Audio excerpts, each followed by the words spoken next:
네, 모닝뉴스 시간입니다. 시장에 영향 미칠 만한 6가지 소식들 한번 체크해 보겠습니다. 첫 번째 소식부터 확인해 보시죠. 네, 거리두기 이 부분에 관심 많으실 것 같은데요. 정부가 다음 달 1일 사회적 거리두기 조정안 발표를 앞두고 거리두기를 조치를 조금 더 점진적으로 완화할 것이라는 의견을 내비쳤습니다. 또 코로나19 확진자들은 가까운 병원과 의원, 한의원에서 대면 진료를 받을 수 있게 되는데요. 코로나19 감염병 등급 조정도 검토되는 가운데 정부가 일상회복 준비에 나선 것이 아니냐는 해석이 나옵니다. 이번 중수보건 정례 브리핑에서는 방역 조치를 유지해도 예전처럼 유행을 억제하기가 어렵다면서 오미크론의 낮은 치명률을 고려했을 때 방역 강화 필요성은 떨어지는데 사회 경제적인 문제는 더 커지고 있다고 말했습니다. 하지만 거리두기 조치를 일시에 해제한다면 코로나19 유행이 증폭될 수 있기 때문에 단계적으로 완화할 계획이고요. 내일 일상회복복지위원회가 열립니다. 이 대통령직 인수위원회와 추가 논의를 거칠 가능성도 남아있고 현재는 8인 오후 11시인 사적 모임 인원과 다중이용 시간, 영업시간을 확대하는 방안이 검토될 것으로 보입니다.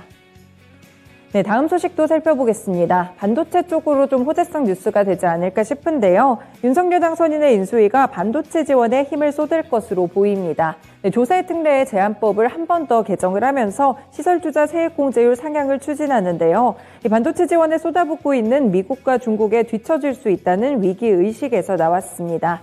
실제 인수위 관계자는 우리나라의 반도체 산업에서 가장 큰 부분을 차지하는 메모리 반도체는 중국 등에 따라잡힐 수밖에 없다면서 인수위 차원에서 시스템 반도체 등 이 반도체 산업의 새로운 먹거리를 찾기 위한 컨틴전시 플랜을 제시할 것이라고 밝혔습니다. 또 다른 단독 보도에 의하면 산업통상자원부가 인수위에 제출한 업무 보고서를 통해서 삼성전자와 SK하이닉스의 TSMC 같은 해외 선진업체 수준의 인프라를 지원하겠다라는 내용이 명시됐다는 이런 소식까지 있었습니다. 네, 세 번째 소식 살펴보겠습니다. 법원이 에디슨 모터스 컨소시엄과의 인수합병을 전제로 한 쌍용차 회생 계획안에 결국에는 폐지 결정을 내렸습니다.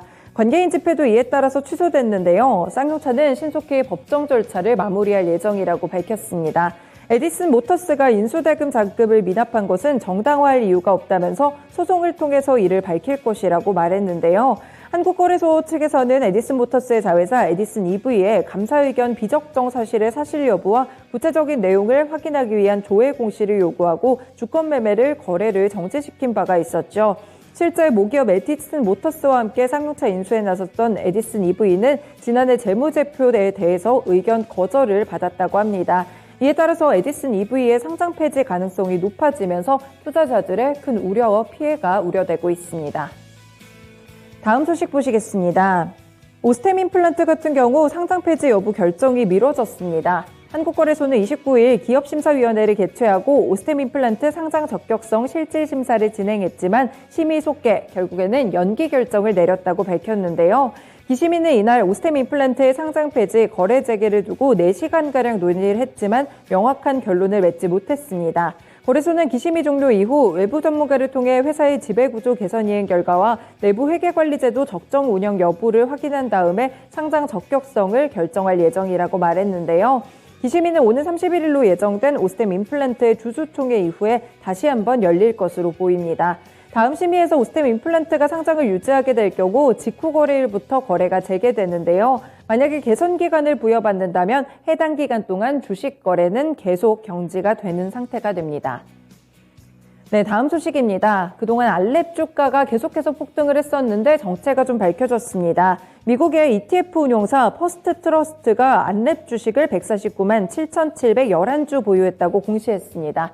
지분율은 이에 따라서 14.96%가 됐는데요. 퍼스트 트러스트는 지분 18.6%를 가진 최대 주주 안철수 대통령직 인수위원회 위원장에 이어서 안랩 2대 주주에 올랐습니다. 네, 이렇게 좀 처음으로 보고 의무가 부과가 되면서 사실이 밝혀졌고요. 이 퍼스트 트러스트는 미증시에 상장한 사이버 보안 ETF인 퍼스트 트러스트 나스닥 사이버 보안 ETF, 여기에 안랩을 담았습니다. 이 때문에 상승을 한 것으로 보이고요. 홈페이지 공시에 따르면 이 ETF는 지난 28일 기준 안랩을 141만 3,683주를 편입했습니다. 포트폴리오 비중은 2.39%로 평가가 되고 있는데요. 안랩은 최근에 이 안철수 인수위원직 위원장의 이런 총리설과 관련해서도 폭등한 바가 있었는데 일단은 보도를 통해서 약간의 총리설에 대한 부분은 잠잠해진 상황입니다. 네, 다음 소식 보시겠습니다. 미국과 캐나다의 공동 연구진이 코로나19를 예방하고 치료할 수 있는 비강 스프레이 후보물질 개발에 성공했습니다. 기술 상용화에 나선 생명공학 회사에 따르면 이르면 6개월 내 미국 FDA의 긴급 사용 승인을 통해서 이 절차에 돌입할 수 있을 것으로 보이는데요. 이렇게 비강 스프레이형 코로나19 치료제 후보물질을 개발했다는 연구 결과가 국제학술지 네이처에 게재가 됐습니다. 연구팀이 발표한 치료 스프레이 후보물질은 N0385라는 이름이 붙었고요. 바이러스 감염을 차단한다고 합니다. 구체적으로 이것은 바이러스가 숙주세포를 감염시키는 데 사용하는 특정 인간 효소의 활성을 차단해서 감염을 억제하는 역할이 있습니다. 네, 이렇게 6가지의 모닝뉴스들 전해드렸습니다.